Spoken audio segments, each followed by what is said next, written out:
All right, welcome back.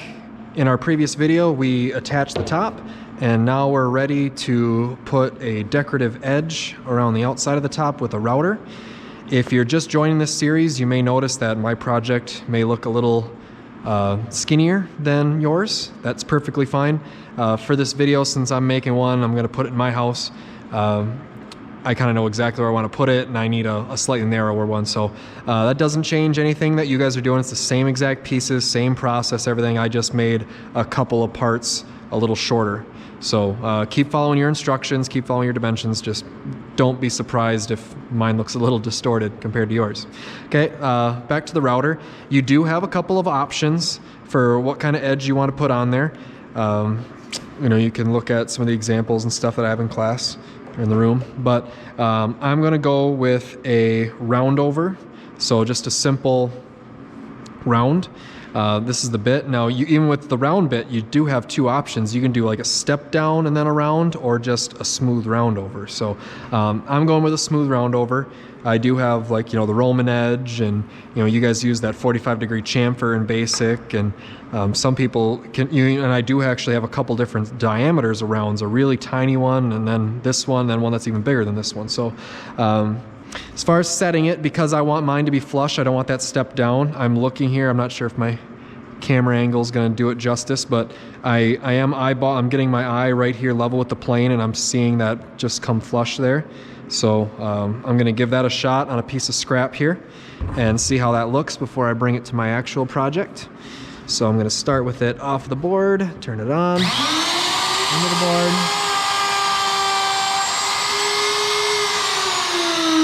This little spot. I did bring it off of the material, and I'm letting it come to a complete stop before I set it down. Okay. That looks really good, and it feels, you know, even. It feels, you know, this radius to that flat feels like that radius to that flat, so I'm not too shallow where it'd be like a harsh edge there or anything. So I'm happy with that. That's what I want on my project. We're gonna go with it. Okay. Now, you want to go against the rotation. That gives you control. We learned about that in the safety tests and some kickback videos. We are going to first, because when I'm going to go from left to right, and I'm nervous when I get to this piece that it's going to chip out. So you see how when the grain changes with the 45.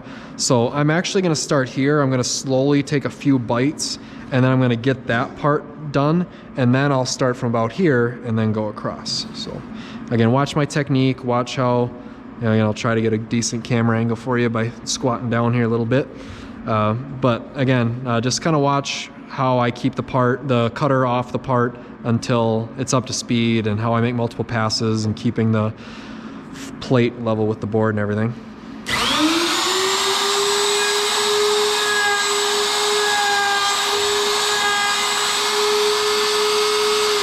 Okay. That's good.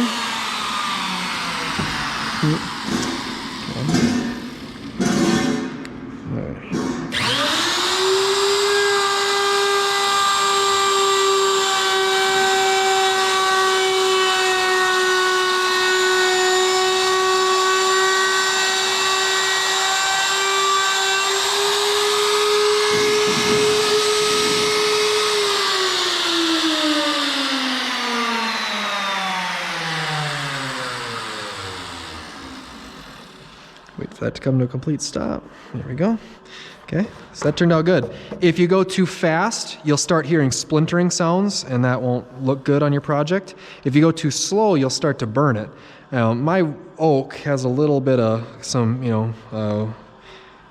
unique little characteristics in it, so that might be a burn mark, or it might not. I'll hit it with some sandpaper when I'm done, see if it sticks. If you, like I said, if you do burn it, it's not the end of the world. It will sand out. Just got a little bit of work to do.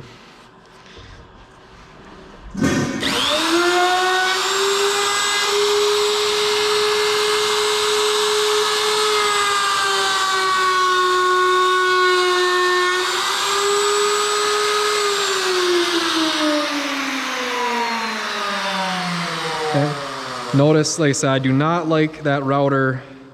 If it's spinning, even if it's coming to a stop, do not hold it in the air. Don't, like put it, that'd be dangerous. So So that's routering.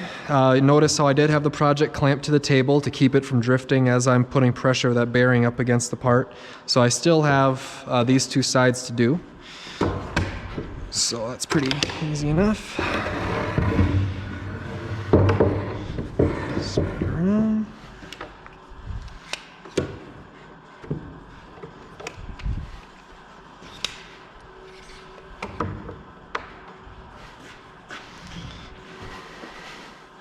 So we can do this quick for you while we're here.